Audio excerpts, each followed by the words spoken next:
Hello ladies and gentlemen and welcome to this. These are my WWE Capitol Punishment thoughts. I've just this moment finished watching the show. It's taken me 2 nights to watch it because I'm just so busy at the moment. Shall we go through? If you see me wince at all, I stood on a bit of broken glass this morning as I was getting ready for work, and that really hurt. Anyway, so I enjoyed the opening package. It was something different. There's a Harley Davidson. The opening match was Kofi Kingston versus Dolph Ziggler. Kofi got a lot of crowd noise in this one. It was a good back and forth match. I particularly enjoyed the dredging German suplex. I got 2 for Dolph, and a really interesting crossbody that Kofi Kingston did when Dolph Ziggler was crouching over. Did crossbodies to the back. That was nice. SOS gets a close near fall, which the crowd were fully into. I've got to say, the crowd in this match particularly really feeling it, which I liked. Superb crossbody gets 2 for Kofi. It was more like 5-star crossbody than just a standard one. It was really nice. Really nice move. After Vicky poked Kofi in the eyes, Ziggler with a sleeper for the win, which was weird because Kofi's foot was clearly under the ropes, which is really interesting. Makes it assume that this feud's going to continue. So yeah, that was all good. Next, what did I give him? 2.5 stars. Sorry, the important part. Backstage, R-Truth arrives on a limo and talks about something. Todd Grisham interviews The Miz, who he says he still would have been the champion if it wasn't for Alex Riley. What do you do? Alex Riley versus The Miz was next. My prediction was Riley. My prediction in the first one was Kofi. I did so bad on the predictions this one. I think I only got 3 right. Shocking. Anyway, basically this one was a brawl. Lots and lots of punches. Miz hits a nice DT, then goes back to punching. Riley eventually starts to come back. Just brawling with a spinebuster thrown in there. They brawl on the outside where Cole attacks Riley and gets launched, which was mildly amusing. Riley hits a DT for the win, and this one was really, really boring. It was generic brawl. There was not really a lot of actual wrestling in it, and I've got to be honest, that I thought this one was more of a squash because The Miz, this match went 10 minutes, something like that, yeah? Well, that's what it felt like, anyway. The Miz dominated, say, 9 minutes of it, and Riley got 2 or 3 moves in, if that. It wasn't good. It made Riley's win look more like a fluke than a dominant victory. Remember what I was saying on my predictions vid that, if Riley goes over big here, it could do huge things for his career. Well, he really didn't. He got absolutely owned and then, made it look like a fluke. So I gave that one a very generous 1/2 star. Backstage, Sergeant Slaughter talks to a fake Barack Obama. And then Vicky Guerrero comes in. Vicky Guerrero starts singing to the fake president. And, it's truly cringe-worthy segment. Absolutely horrible.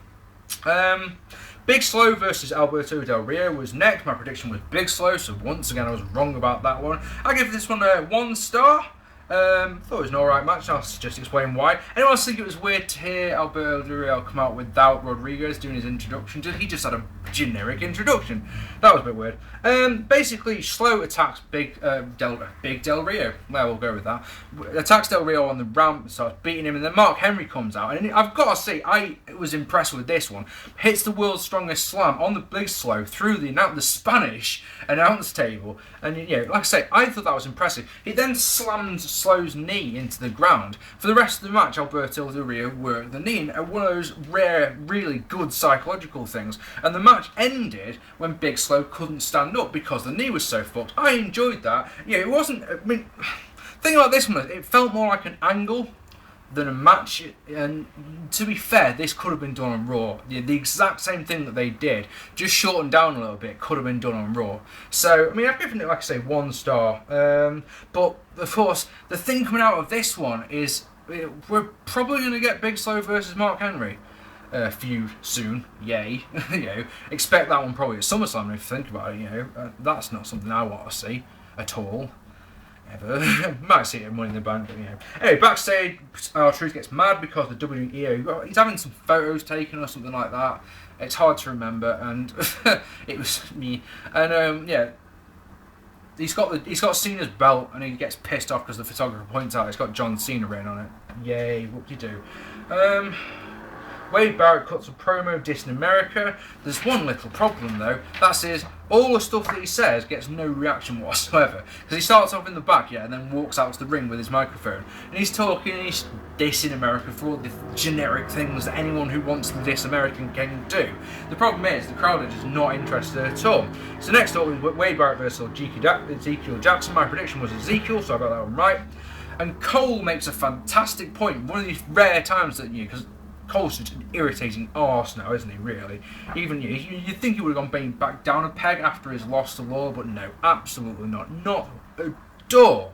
Doesn't work. WWE need to start learning, yeah, that if you've got a heel play-by-play guy and two fucking colour commentators that are both face, it doesn't work. But Cole says, because the fans chanting USA, and Cole's just like, why are they chanting USA? Because Barrett's from England and Ezekiel Jackson's from South America. Booker T's response to this is that he looks American. That's good enough for him. Booker T was atrocious on this show, and he's pointed that out. Absolutely fucking awful.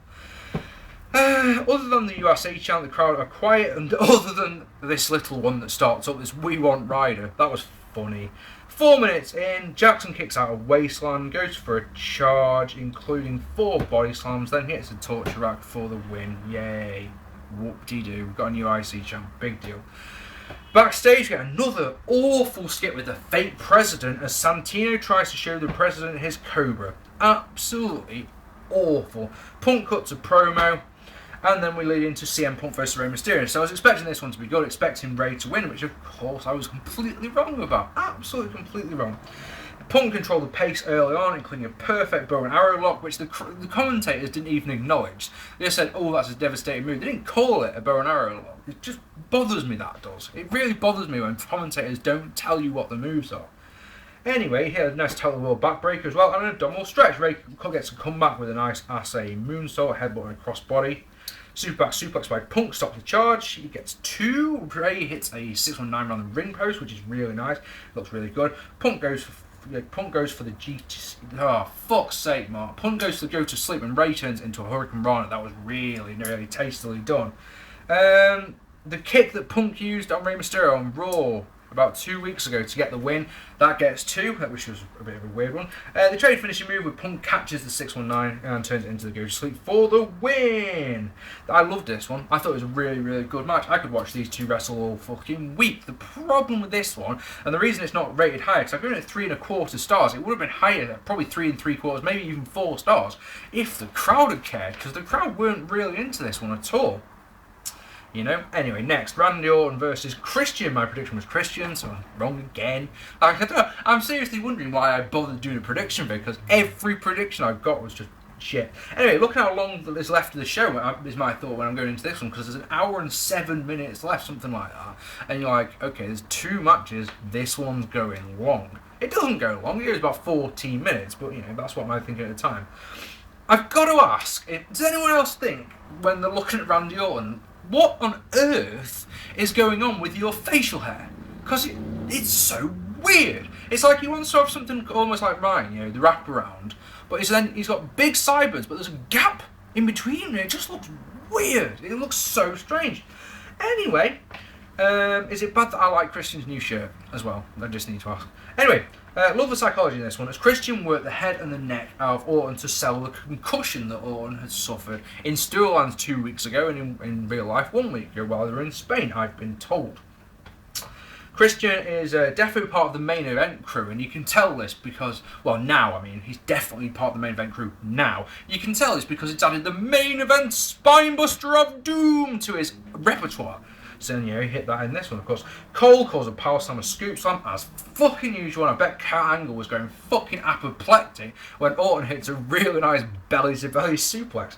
Orton does a superb job just selling ahead. All the time he's selling ahead. He hits a superplex, and you know, the commentators point out that will hurt Orton as well. Brilliant! That's really good storytelling, that is. I like it. Christian counters the RKO with a reverse DDT for 2. Christian calls for spear. It's countered, as is the RKO. A really good spear by Christian gets 2, and it's a really properly believable near fall. Really like that. RKO then gets the win. But, and this is an interesting one, Christian's foot was under the ropes, which the announcers completely ignore. Christian tries to tell the ref about the foot. So Orton decks Christian with the title belt. After what feels like an age, we get to see replays, and when you see the second replay, and it's as clear as daylight that Christian's foot's under the ropes, Cole starts going absolutely mental, saying that Christian's right. You know, hang on, what happened in the opener then with the foot under the ropes? It's weird because Kofi. Oh, that's right. So I said it wrong. Basically, when I was saying it, I was like, no, that wasn't right. That was the Christian match. Dolph Ziggler got the sleeper on, and Kofi Kingston had briefly touched the ropes. And of course, any other match that would, the hold would have been broken. This time it wasn't. So Dolph was able to get the win. Anyway, back to this one. I love this match. This match was really good. The psychology aspect of it was absolutely fantastic. I've actually got no problem with Orton winning at all, because now Christian's got an actual reason for this feud to continue. 3.5 stars happily. And if you wanted to give it 4, I wouldn't object at all. Some guy called Keith Stone comes out to drink beer with the Bella Twins, and nope, I don't know who he is either. We see a video package for Cena versus Truth, and then we get a bonus match as Swagger versus Evan Bourne. Obviously, my prediction was none. The crowd don't care about either man in the slightest, but why should they? The WWE has buried these two so far down that, I have no reason to care about either one. Swagger owns, it's a big back body drop. And a Swagger bomb to also silence, to be honest, just no reaction whatsoever. The only people who, this is an interesting one, right? The only people who honestly seem to care about this match, are the Bella Twins and some guy called Keith Stone. And no, I still don't actually know who this guy is. He's just sat there drinking beer in the front row. And that's all you see of him. He comes out, and then in the middle of the match, they cut to him. He's down in his stewie. He's got 2 fucking girls next to him. That's it. Who is this guy? Someone let me know, please, because I haven't a clue. Bourne hits a fucking immense DDT in this one. It's so good. It leaps off the top, catches Swagger, boom, DDT right on the forehead. Beautiful. Raises the points of this match up, at least half a star. Happily. Lawler, though, in one of those why moments, says, "My dad once gave me a DDT like that." And you're just like, I wonder why he said that. I mean, I know it's Father's Day, so they talked about the dads a lot, but that's a really odd thing to say. Did Mr. Lawler one time hit his son with a flying DDT off the top rope? I'm pretty certain, I may be wrong, but I'm pretty certain that didn't happen. Anyway, Bourne misses, ankle lock, roll up into an ankle lock, and Bourne turns into a roll up for the win. And to be honest, this was, other than that amazing DDT, this just felt like a very long Raw match. End of. I gave it a star because I'm so very nice. Barack Obama comes out. Fuck's sake, right? He comes out and cuts a promo which, had one little bit that made me chuckle, where he says that he's not the Raw anonymous general manager. If he was, we'd see we'd see less of Cole and more of JR. And then he goes, "I love that fat bastard." That made me laugh. What really made me go, oh, is. First things first, when he comes out, right, there's the obligatory American soldiers in the crowd, and they're saluting the president. Seriously, they are. And then, he talks bollocks and it's crap, and then he does a fucking Baraka-Booney. And you're just like, 10 minutes of my life that I'm never going to get back, and oh my god, how much do I pity the people who have paid for this shit. These skits meant we lost another match, potentially. We could have had another match on this show from the people who matter, instead of this fucking Obama impersonator. Fuck. Anyway, main event, Cena versus R-Truth. My prediction was Cena. Hooray, I got that one right. The only thing that stood out from this one are the chants from the crowd of Cena sucks, let's go Cena, and Little Jimmy. A Little Jimmy chant. Fuck's sake. Truth dominated pretty much the entire match until he hit his new finishing move, and that got no reaction at all. Everyone knew Cena was going to win this, and every single one in the crowd knew that Cena was winning this match. When Cena went for a near fall, it got a big reaction. When Truth went for a near fall, it got nothing at all. Truth goes to the outside. and he starts taunting this kid, takes his hat off, puts the kid's hat on himself, takes a swig of his drink, and then as he turns around, the kid launches the water or drink, whatever it is, into R-Truth's face. Cena picks him up, attitude adjustment, 1, 2, 3. Wank. 1 star, because I'm nice. Really, really boring, though. And I'm sorry, but Truth, he's impressed me recently, but he showed in this match that the crowd, the fans don't care about him as much as probably WWE think they do. I mean, I've got to give WWE credit. They pushed someone into the main event, someone new into the main event bracket. I applaud them for that, but I don't think Truth's ready yet. Opener was good. Punk versus Rey was good. Christian versus Orton was good. The rest was filler and shit. It was nothing good at all. Maybe it's because I had such low expectations going into this one. The card got to my expectations and went no further. It didn't do anything else for me. The matches that I expected to delivered, and the matches that I expected to be shit were utter shit. So, because of that, and because of the horrific Obama skit, I'm going to give this one a 4 out of 10. So it wasn't the worst WWE show I've ever seen, but I'm really quite glad I didn't pay for this one. Anyway, I'd love to know what you thought of this show. If you haven't already, hit that subscribe button. We only need like 60 subscribers to get to 2,000, you know, and I've got some interesting ideas for when we get to 2,000. I've been Mark P, and this has been my Capitol Punishment thoughts. See, I'm already forgetting the title of this show. It was so insignificant. Fucking hell. I will see you all very soon, guys. Take it easy.